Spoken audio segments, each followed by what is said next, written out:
Jemimah Rodrigues. ఈ పేరు గుర్తుపెట్టుకోండి.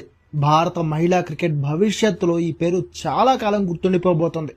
విమెన్స్ వన్డే వరల్డ్ కప్ 2025 సెమీఫైనల్లో ఆస్ట్రేలియా లాంటి మోస్ట్ స్ట్రాంగెస్ట్ టీంని ఓడించి టీమిండియా గెలిచిందంటే దానికి కారణం ఈ పేరే.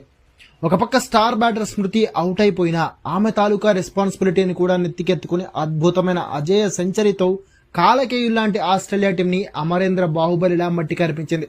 అయితే టోర్నీ స్టార్టింగ్ లో జెమిమా ఇంత అద్భుతంగా ఆడలేదు. శ్రీలంకతో జరిగిన తొలి మ్యాచ్ లో ఫస్ట్ బాల్ కే గోల్డెన్ డకౌట్ అయింది. ఆ తర్వాత పాకిస్తాన్ తో మ్యాచ్ లో 37 బంతుల్లో 37 రన్స్ మాత్రమే చేసి అవుట్ అయిపోయింది.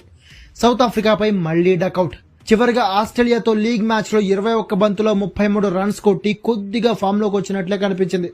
కానీ అప్పటికి ఆమె పెర్ఫార్మెన్స్ పై సాటిస్ఫాక్షన్ తో లేని హర్మన్ టైం చూసి దెబ్బేసింది.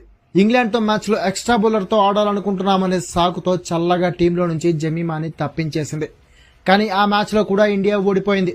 దీంతో హర్మన్ కెప్టెన్సీ పైనే క్వశ్చన్స్ రావడం మొదలయ్యాయి. అయితే నెక్స్ట్ న్యూజిలాండ్ తో మ్యాచ్ సమయంలో తన తప్పు తెలుసుకుందో ఏమో హర్మన్ మళ్లీ జెమిమాని టీంలోకి తీసుకొచ్చింది. అంతే, ఈసారి టీంలోకి వచ్చింది మొదలు బాధడం మొదలెట్టేసింది జెమిమా. సెమీస్ చేరాలంటే పక్కాగా గెలవాల్సిన న్యూజిలాండ్ తో మ్యాచ్ లో 55 బంతుల్లో 76 రన్స్ చేసి టీం గెలుపులో కీ రోల్ పోషించింది. ఆ తర్వాత బంగ్లాదేశ్ తో ఆడే ఛాన్సే రాలేదు. ఇక ఇప్పుడు most crucial and do or day semifinal match లో పటిష్ట ఆసీస్ పై అద్భుతంగా పోరాడి ఏకంగా 134 బంతుల్లో 127 రన్స్ చేసి టీమిండియాకి మెమరబుల్ విక్టరీని అందించింది.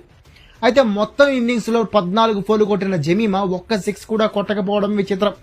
ఏదైతేనేం జెమిమా మార్వలెస్ ఇన్నింగ్స్ తో టీమిండియా మూడోసారి గ్రాండ్ గా విమెన్స్ వన్డే వరల్డ్ కప్ ఫైనల్లో అడుగుపెట్టింది.